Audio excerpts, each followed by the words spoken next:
चलिए जितने भी परफॉर्मेंस हो रहे हैं साथ में शांत रहिए। शांत करा दो पहले। मैं टुकड़े में बोलूँगा, लगातार नहीं बोल पाऊँगा, लेकिन लंबा जो कार्यक्रम है जिसके चलते मैं टुकड़े बोलूँगा। आज हम सभी सर्वपल्ली राधाकृष्णन जी का जन्मदिन मना रहे हैं और आप सभी जानते हैं कि ये साइंस का स्टूडेंट थे और ये ब्राह्मण परिवार में जन्म लिए। इनके नाम के पहले सर्वपल्ली है। देखिए, जो महान हस्ती होते हैं ना, अपना जहाँ पर जन्म लेते हैं ना, वहाँ भी नाम अमर हो जाता है। सर्वपल्ली तमिलनाडु में इनका जन्म हुआ था। 6-7 बहन थे और इनका 6 संतान भी था। तो ये साइंस पढ़े थे, इंटर BSc कर लिए थे और कुछ शोध करना चाहते थे, लेकिन एक दिन अपने दोस्त के यहाँ जाते हैं। सर्वपल्ली जी की हम लोग बात कर रहे हैं, जिनके चलते हम यहाँ उपस्थित है, कार्यक्रम हो रहा है। इनके बता दूं, अपने यहाँ दोस्त के यहाँ गए थे तो वहाँ एक किताब हाथ लगी। चाय के लिए गया था लोग दोस्त के यहाँ, पहले किताब रखा हुआ था। वो किताब को पढ़ते हैं और पढ़ने के बाद इनका टर्निंग पॉइंट हो जाता है, यानी साइंस से सीधे आर्ट्स की ओर। साइंस में से कुछ दिखा और एक किताब था दर्शन शास्त्र का, फिलोसफी का किताब था, और उसका पढ़ता ही एकदम इरादा चेंज कर लिया, मैं क्या कर रहा था। और उन्होंने दर्शन शास्त्र पढ़ाई की और करने के बाद फिर पूरा विश्व में ऐसा दर्शन शास्त्र उस जमाने में पूरा विश्व में नाम इनका हो गया। और क्या कहना है, और चूंकि ये जानते दर्शन शास्त्री थे, फिलोसफर थे। फिलोसफर इन द सेंस कि वो जानते, जो दार्शनिक होता है वो जानता है कि आगे क्या होने वाला है। जो प्रेजेंट का जो माहौल रहा करता है देश दुनिया का, उसको देख करके अनुमान लगा लेता है। इनके पास इतना ज्ञान हो जाता है। जब एक पहला जो उपराष्ट्रपति थे, उसके बाद सेकंड जो राष्ट्रपति बने 1962 में इनका जो जन्म आया, 1888 जन्मदिन इनका है। तो इनके लोग दोस्त लोग गए, इनके स्टूडेंट लोग गए कि मैं आप जन्मदिन मनाना चाहता हूँ। क्योंकि ये दर्शन शास्त्री थे, फिलोसफर थे। उन्होंने देखा कि किसी भी देश का, किसी भी समाज का, किसी भी परिवार का अगर सुख, आनंद, उन्नति, प्रगति अगर निहित है तो वो एक ही इंसान है दुनिया में, वह है शिक्षक। माँ बाप भी शिक्षक होते हैं। प्रथम जो गुरु होती है वो माँ होती है। माँ, पिता भी होते, उनका अभिवादन करना चाहिए, नमन करना चाहिए, लेकिन माँ बाप सब कुछ नहीं कर सकता। विद्वता होते हुए बावजूद भी अपने संतान को नहीं पढ़ा सकता। इसलिए इन्होंने देखा कि आने वाला समय में जो टीचर और छात्र के बीच में जो खाई बनेगा, सूसा के मुंह की तरह धीरे धीरे बढ़ता चला जाएगा। और एक समय आएगा कि लोग टीचर को मारेगा और स्टूडेंट मारेगा, और पैसे के अभाव में टीचर फिर भी पढ़ाएगा, जो आज देखने को आप लोगों को मिल रहा है। आप देखते होंगे टीचर ऐसे डरता है जैसे कुत्ता से बिलाई डरता है। अब अपने स्कूल में पढ़ते होंगे, टीचर का जो गुण होता है, जो डांट फटकार होता है, वो कर नहीं पाता। मैं लड़का लोग बोल रहा था कि एक मंदिर में एक जो क्लास में बोले होंगे कि जो फर्श रहता है, पत्थर और एक मूर्ति, दोनों आपस में बात कर रहे थे। कल्पना है, मतलब बात क्या करेंगे, फिर जो कहानीकार इस बात को बोला है, बात करें कि दोस्त ये बताओ, हम दोनों एक ही जगह, माता पिता हम दोनों का एक ही है, कौन? पहाड़ से पत्थर बना, हम दोनों का, देखो डिस्टर्ब मत करो से, निश्चित तौर पे नो डाउट परफॉर्मेंस बहुत ही अच्छा है, माइंड ब्लोइंग। लेकिन ये जितना काम, वो इतना काम नहीं आएगा भविष्य में जितना मैं बोल रहा हूँ। उसको सुनिए गौर से। ये तो आपके एंटरटेनमेंट के लिए है, मनोरंजन के लिए। ये भी कला है, विधा है, क्योंकि शाम वेद से निकला हुआ चीज़ है। सबके पास ये चीज़ नहीं मिलता। लड़कियाँ जो देख रहे हैं किस तरह से साक्षात लग रहा है, और रियलिटी है कि जो पत्थर में आप भगवान खोज रहे हो ना, पत्थर में जब राम जी को खोज रहे हो, हमारे मोदी साहब देख रहे, मोदी साहब राम जी पे बैठा है वहाँ पे अयोध्या में। क्योंकि ये सोशल मीडिया है, फैल सकता है, ज़्यादा मैं कुछ नहीं बोलना चाहता। वो एक पत्थर है, लेकिन यहाँ साक्षात आपकी सहपाठी जो राम जी बनी, जिसमें आत्मा वास कर रहा है। रियलिटी में भावना ही प्रधान है। अगर भावना मान लिया तो ये जो अभी सपना कुमारी जो 11th की छात्रा बनी हुई थी राम जी का, और जो सिमरन कुमारी है, साक्षात लग रही थी, गजब अद्भुत दृश्य था। और ये हम सभी झूम उठे, यही बात है। तो वो मूर्ति आपस में बात कर रहा था और ये पत्थर कि दोस्त, हम लोग का माता पिता एक ही है, मतलब हम लोग दोनों एक ही टड़क से आए।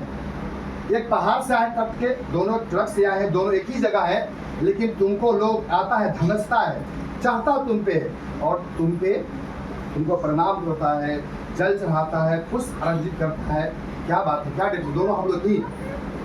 तो मुस्कुराने लगा मूर्ति और बोलने लगा कि भाई दोनों हम एक ही थे, लेकिन जब शिल्पकार तराश रहा था तो तू टूट के बिखर गया, तू टूट गया, तू छेनी और हथौड़ी के मार को सह नहीं पाया और मैं सहा, उसे कष्ट को सहा। जब मार रहा था तो मुझे भी दर्द हो रहा, लेकिन मैं सहा और करते करते करते मैं मूर्ति बन गया और आज यहाँ पे मैं, मुझे जल चढ़ा रहा, पुष्प चढ़ा रहा, तुमने बिखर गया, इसलिए पूजा जा रहा हूँ। मेरे प्यारे बच्चों, ये सेम बात है। आप ये जो आप छेनी हथौड़ी क्या है, ये छेनी हथौड़ी है आपके माँ बाप की डांट, फटकार, टीचरों का डांट। शिक्षक जो होते हैं ना, रियलिटी में आपके लिए डांटते हैं, आपके लिए फटकारते हैं। यदि शिक्षक की बातों को, माँ बाप की बातों को या आपके समाज के लोगों को जो निगेटिव मैटर है, लोग बोला कि बड़ा फलना की बेटी बड़ा साइंस पढ़ी थी, बड़ा क्या कुछ ये नहीं आर्ट्स पढ़ रहा, तो ये कर रहा, तो जाति कॉलेज करने जाती है, मतलब क्या क्या लोग आपको भूकेंगे। मतलब ये है छेनी हथौड़ी। इस सभी को सहते हुए यदि आप आगे बढ़ेंगे तो निश्चित तौर पे उस मूर्ति की तरह आप ही पूजे जाएंगे। देखिए इनको तो क्या नहीं पता होगा, तो पता था। या मुझे एक छोटा सा, मैं मामूली साहब, आप लोग शिक्षक कहते हैं, मामूली हूँ, मुझे भी लोग, समाज के लोगों ने बहुत कुछ अपने वाणी से कटाक्ष किया, बोला है, सब कुछ किया है, लेकिन सभी के बातों को लेट गो करते हुए मैं यहाँ पर पहुँचा हूँ। एक छोटे से नौरा जो गांव है, उस गांव में थोड़ा कोशिश बहाल कर रहा हूँ ताकि हमारा समाज के लोग हर तबका में जाए, अच्छा बने। अब ये तो यहाँ पर जो विद्यार्थी आ रहे हैं, अभी दो लड़की का मैं नाम लेना चाहूँगा, मुस्कान कुमारी और सूरजी कुमारी। जानती थी सब जाने के लिए, लेकिन यहाँ आने के बाद जब यहाँ पढ़ाई तो भीड़ देखकर और हम लोग को देखकर नर्वस हो गई। क्यों? क्योंकि ऐसा माहौल उसको कभी मिला ही नहीं। यदि माहौल मिला रहता तो ऐसा कुछ नहीं होता। तो एक माहौल भी यहाँ पर क्रिएशन होता है ताकि आप अगर अच्छे इंटरव्यू में जाएं तो वहाँ भी लोग आपके बैठे रहेंगे, अफसर लोग जो प्रश्नकर्ता होते हैं, जो IAS होते हैं, बहुत बड़े बड़े होते हैं अफसर। जब वहाँ जाएंगे तो आपको पहले ही दिल का धड़कन, आपने फिल्म देखा होगा क्या, वो कौन फिल्म था अभी IAS वाला,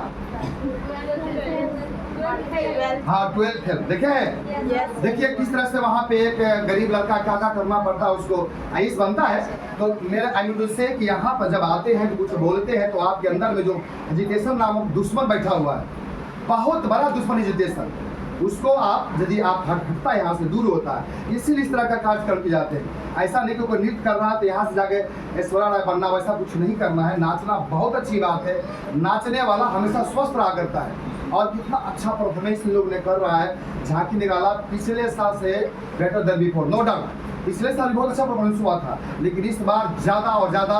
और इस तरह से जो माहौल बना है अलग है, वहाँ से अलग बन रहा है, बच्चे पीछे बैठे हुए हैं और जो यहाँ से लाया है आप लोगों का बहुत बहुत योगदान। एक बात कहते हुए विराम लेगा, फिर बाद में हम आते रहेंगे क्योंकि और कार्यक्रम बाकी है। तो एक बार बेटा बच्चा नटखट कन्हैया ज़्यादा वही, एक बार एक शिक्षक है देते हैं 500 विद्यार्थियों को 100 रुपये। मैं कभी क्लास में कहा भी होगा, नहीं कहा तो सुन लीजिए। एक शिक्षक देते हैं क्लास में, मैथमेटिक्स टीचर थे कि आज तुम लोग बहुत खुश हैं, 100 रुपया 100 रुपया लो, ले लिया। अब 12 में बोला कि तुम क्या करोगे? एक बंदा बोलता है कि इस 100 रुपया हम जाएंगे बाजार में चाउमीन खाएंगे, कोई बोलता है कि बिस्कुट खाएंगे, कोई आज चाट ढेर खिला हो गए वो खाएंगे। सब अपना अपना तरीका से बोलता है, ध्यान ज्ञान गौर फरमाएंगे। एक लड़का कोना में बैठा हुआ था, वो बोलता है कि बेटा तू क्या बन, क्या तुम क्या करो, 100 रुपये ले लिया। बोलता है कि सर जी मैं चश्मा खरीदूंगा। मैं क्या खरीदूंगा? चश्मा। किस चश्मा? कि सर जी माँ के लिए। माँ के लिए? पिताजी तो तुम्हारे हैं, अपना खरीद लगे।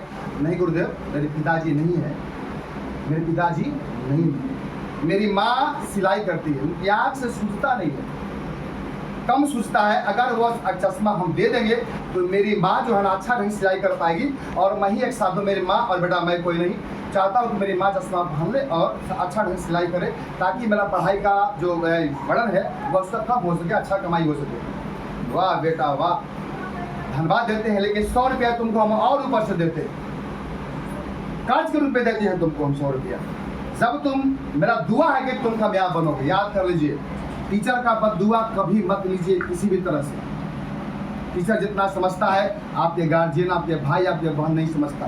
ध्यान से सुनिएगा, इन द लॉन्ग रन घूम के फिर वहीं आना पड़ेगा।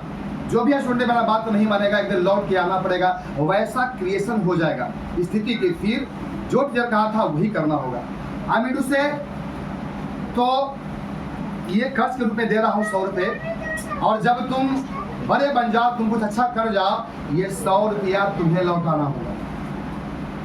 जी गुरुदेव। और पैर छू के अपना प्रणाम में जाता है। 20 साल बीत जाते हैं। 20 साल टीचर महोदय सरकारी स्कूल के टीचर थे, चल रहा है क्लास पूरे ढंग से। एक चमचमाती हुई गाड़ी आती है, उसमें बैठे हुए थे कलेक्टर साहब, और सब जन गए। चपरासी जो था कलेक्टर साहब आए, सभी सारे मुझसे तो डर गए। अरे बाप, सब ये बच्चा से बैठो, कलेक्टर साहब आए ये भ्रमण करने के लिए। सारे लोग बैठ गए, सब जो टीचर थे वो भी अपना क्या कर रहे, क्लास अच्छे ढंग से ले रहे हैं। अचानक वो कलेक्टर साहब आते हैं, आने के बाद सब खड़े हो जाते हैं लोग। कलेक्टर साहब आते हैं और पॉकेट से निकालते हैं वो 100 रुपये। गुरुदेव आपका ये मानत, आपने कहा था ये 100 रुपये। पहले तो पैर को प्रणाम किए तो बहुत बहुत दर्द रह गया कि अरे कलेक्टर हमको प्रणाम करें। गुरुदेव नहीं पहचाना, वही चश्मा वाला बेटा हूँ मैं। आपने मुझे 100 रुपया दिया था कि जब तुम कामयाब हो जाओ तो 100 रुपये लौटा देना।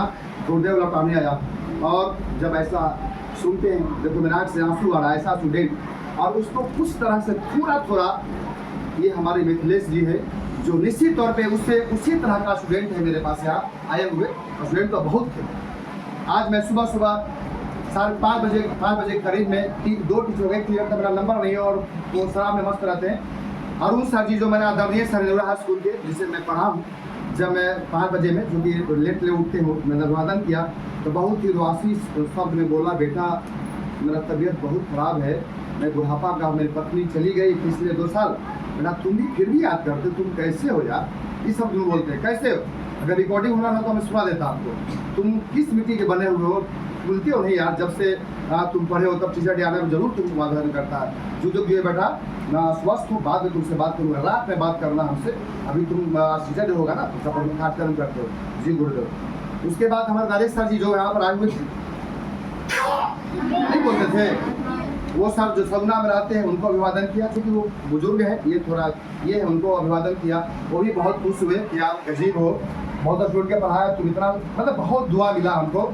तो आई मीन टू से एक दुआ बटोरना चाहिए। तो दोनों गले मिले, वो जो कलेक्टर साहब थे, दोनों खूब गला मिलते हैं और रोते हैं, और सारी टीचर जो इतना सारे लोग थे सब दंग रह जाते हैं। मेरे कहने का मतलब ये है कि टीचर का दुआ बहुत जरूरी है। और आप अपने पैसे का यूटिलाइजेशन देखिए, अपने आप लोगों को कुछ पैसा मिलेगा मौसी के यहाँ, नानी के यहाँ, तो आप जाके पार्टी बाजी करोगे, करते हो, लेकिन देखिए ना अपना घर के स्थिति को समझा, अपनी माँ को समझा, अपने पिताजी को समझा। इसलिए आपसे गुजारिश करता हूँ कि आप लोग भी इस कहानी से शिक्षा लेकर के अपने माँ और पिता की जो कमियाँ हैं, मिथिलेश कुमार को बता दूँ, ये जब पढ़ने आता था तो रोता था, यहाँ पे 8 क्लास में आया तो रोता था। क्यों? क्योंकि घर की स्थिति बहुत खराब थी। तब पिताजी हल्का ड्रिंक किया करते थे और स्थिति बहुत भयावह थी। यहाँ पर आकर टेंशन आता था। मैं बहुत गाइड किया। गाइड करते करते धीरे करते सब कुछ सा वही छेड़िए तोड़ी है। यदि घर में माहौल पढ़ाई करना मिल रहा है तो वही छेड़िए तोड़ी है। आप समझिए कहीं ना कहीं हमें बेहतरी के लिए किया जा रहा है। बेहतर करिए, उसमें आप संघर्ष से निखरिए। संघर्ष में कोई निखर जाता है, कोई बिखर जाता है। आपको बिखरने की जरूरत नहीं है, निखरने की जरूरत है। और ये दार्शनिक थे, समझते थे कि आने वाला समय में स्टूडेंट टीचर का वैल्यू नहीं देगा, भले अपने गार्जियन को दे देगा, टीचर का वैल्यू नहीं देगा। Teacher is a spiritual father कहा गया, आपके बौद्धिक पिता होता है। जो कुछ भी है, देखिए आज यहाँ पे किसका नाम ऊंचा नहीं कर रहा है, ये जेवार का नाम ऊंचा कर रहा है, इस कोचिंग का नाम ऊंचा कर रहा है। आज आपके सामने मेरे कंधे से कंधे मिला के बैठा हुआ है, हमेशा बात करते रहता है। तो कहीं ना कहीं ये संस्कार, 2 चीजें याद रख लीजिए। उसके बाद अगर फरमाइश, एक शिक्षा होता है, एक संस्कार होता है। शिक्षा और संस्कार में दोनों में डिफरेंस है बाबू। शिक्षा का मतलब आप पढ़ लिखकर BA में कल इंजीनियर बन गए, शिक्षा हो गया। लेकिन यदि आप में शिक्षा हो गया लेकिन संस्कार नहीं हुआ तो आपका जो शिक्षा है वह बेकार हो जाएगा। संस्कार आप में होना चाहिए, भले आप छोटा आदमी हो, किसान हो, बउआ हो, कुछ भी हो, लेकिन आप में संस्कार रहेगा तो आपको बहुत आगे लेकर चल जाएगा। इसलिए आप अपने अंदर में संस्कार डेवलप कीजिए। शिक्षा दौड़े में चलाएगा। पढ़ाई का मकसद होता है आप में सुसंस्कृत होना, संस्कार आप में आ जाएगा तो आप 2 10,000 रुपया भी आप कमाइएगा ना, आपका परिवार कमा रहा है, उसी में खुशी खुश रहिएगा। अगर संस्कार नहीं रहेगा तो 10 लाख कमाने वाला भी बेटा ऐसा नालायक मिल जाएगा कि सारा धन उलट कर रख देगा, गंवा देगा। पूत कपूत तो का धन सींचे, पूत कपूत तो का धन सींचे, आप पूत सपूत तो का धन सींचे, दोनों स्थिति